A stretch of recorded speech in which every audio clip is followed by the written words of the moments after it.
നിയമസഭാ തെരഞ്ഞെടുപ്പിന് മുന്നോടിയായി പ്രതിപക്ഷ നേതാവ് വി.ഡി. സതീശൻ നയിക്കുന്ന യു.ഡി.എഫിന്റെ പുതുയുഗ യാത്ര കാസർഗോഡ് കുമ്പളയിൽ നിന്ന് ആരംഭിച്ചു.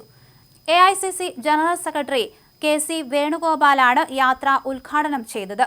യു.ഡി.എഫ് ഘടകകക്ഷികളുടെ പതാകകൾ കൈമാറിയായിരുന്നു ഉദ്ഘാടനം. നമ്മുടെ കേരളത്തെ വീണ്ടെടുക്കാൻ എന്ന മുദ്രാവാക്യമാണ് സതീശൻ നയിക്കുന്ന പുതുയുഗ യാത്ര ഉയർത്തിയത്.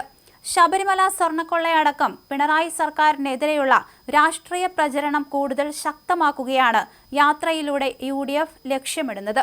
അധികാരത്തിലെത്തിയാൽ നടപ്പിലാക്കാൻ ഉദ്ദേശിക്കുന്ന പദ്ധതികൾ യാത്രയിൽ ഘട്ടം ഘട്ടമായി പ്രഖ്യാപിക്കാനാണ് തീരുമാനം.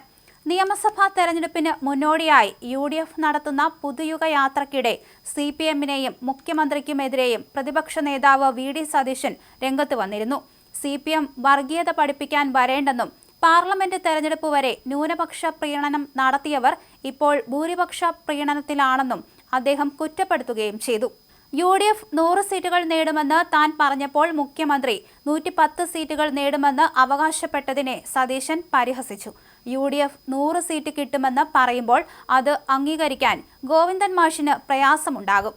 പിണറായി വിജയൻ അത് 110 ആക്കി. ഞാൻ ഒരു ട്രോളിൽ കണ്ടു, അത് 110 വേഗതയിൽ കണ്ടം വഴി ഓടാനുള്ള കണക്കാണെന്ന്.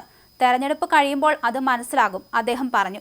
കേരളത്തിന്റെ ചരിത്രത്തിൽ ആദ്യമായി വികസനത്തെക്കുറിച്ചും പുത്തൻ പദ്ധതികളെക്കുറിച്ചും മാത്രം ചർച്ച ചെയ്യുന്ന ഒരു യാത്രയാണിതെന്ന് അദ്ദേഹം പറഞ്ഞു. യാത്രയുടെ 75% വികസന ചർച്ചകൾക്കായി നീക്കിവച്ചിരിക്കുകയാണ്. ഈ യാത്രയെ CPM സൂക്ഷ്മമായി നിരീക്ഷിക്കുന്നുണ്ടെന്നും അതിൽ തങ്ങൾക്ക് സന്തോഷമേ ഉള്ളൂ എന്നും സതീശൻ കൂട്ടിച്ചേർത്തു. 4 വോട്ട് കിട്ടാൻ എന്തും ചെയ്യാൻ മടിയില്ലാത്തയാളാണ് വി.ഡി. സതീശനെന്ന് M.V. ഗോവിന്ദൻ പറഞ്ഞു. കോഴിക്കോട് മുക്കത്ത് LDF വികസന മുന്നേറ്റ ജാഥ സ്വീകരണത്തിൽ സംസാരിക്കുകയായിരുന്നു ഗോവിന്ദൻ. ജമാഅത്തെ ഇസ്ലാമി പിന്തുണ സ്വീകരിക്കുമെന്ന പ്രതിപക്ഷ നേതാവിന്റെ പ്രസ്താവന 4 വോട്ട് കിട്ടാൻ എന്തും ചെയ്യാൻ മടിക്കില്ല എന്നതിന്റെ ഭാഗമാണ്. ഇത്തവണയെങ്കിലും അധികാരത്തിൽ കയറാൻ എന്തും ചെയ്യുമെന്നാണ് കോൺഗ്രസിന്റെ അവസ്ഥ. ഇത്തവണയും ഇടതുപക്ഷ ജനാധിപത്യ മുന്നണി അധികാരത്തിലെത്തിയാൽ ഇനി എന്ത് ചെയ്യുമെന്നതാണ് വി.ഡി. സതീശന്റെ പ്രശ്നമെന്നും M.V. ഗോവിന്ദൻ പറഞ്ഞു.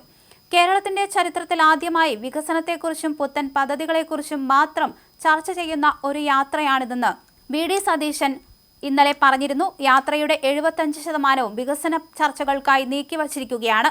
ഈ യാത്രയെ CPM സൂക്ഷ്മമായി നിരീക്ഷിക്കുന്നുണ്ടെന്നും അതിൽ തങ്ങൾക്ക് സന്തോഷമേ ഉള്ളൂ എന്നും സതീശൻ കൂട്ടിച്ചേർത്തു. സമസ്തയുടെയോ SNDP-യുടെയോ ആഭ്യന്തര കാര്യങ്ങളിൽ ഇടപെടാൻ താനില്ലെന്നും പ്രതിപക്ഷ നേതാവ് വ്യക്തമാക്കി. എല്ലാ സംഘടനകൾക്കും അഭിപ്രായ സ്വാതന്ത്ര്യമുണ്ട്. അവർക്ക് തമ്മിൽ പോരാടുകയോ യോജിക്കുകയോ ചെയ്യാം. എല്ലാവരും ഒരുമിച്ച് നിൽക്കണമെന്നാണ് ഞങ്ങളുടെ ആഗ്രഹം. എന്നാൽ അവരുടെ ആഭ്യന്തര തർക്കങ്ങളിൽ രാഷ്ട്രീയ നേതാക്കൾ അഭിപ്രായം പറയേണ്ടതില്ല. സൂര്യന് കീഴിലുള്ള എല്ലാ കാര്യങ്ങളെക്കുറിച്ചും പ്രതികരിക്കേണ്ട ഉത്തരവാദിത്തം പ്രതിപക്ഷ നേതാവിനില്ല, അദ്ദേഹം പറഞ്ഞു. എന്തായാലും കേരളത്തിലെ വിവിധ നിയോജക മണ്ഡലങ്ങൾ സന്ദർശിച്ച് മാർച്ച് 7-ന് തിരുവനന്തപുരത്ത് നടക്കുന്ന പൊതുസമ്മേളനത്തോടെ ജാഥ അവസാനിക്കും. 10 വർഷമായി അധികാരത്തിലിരിക്കുന്ന LDF സർക്കാരിന്റെ തെറ്റുകളും ദുഷ്ചെയ്തികളും ദുർഭരണവും രൂക്ഷമായി വിമർശിച്ചാണ് പ്രതിപക്ഷം മുന്നോട്ടു പോയത്. കേരളം തകർച്ച നേരിടുന്ന സംസ്ഥാനമാണ്. സാമ്പത്തികമായി തകർന്ന് തരിപ്പണമായ കാലഘട്ടം കേരളത്തിന്റെ ഭരണ ചരിത്രത്തിൽ ഉണ്ടായിട്ടില്ല. സമ്പദ് വ്യവസ്ഥ പൂർണ്ണമായും തകർന്നു, വി.ഡി. സതീശൻ പറഞ്ഞു.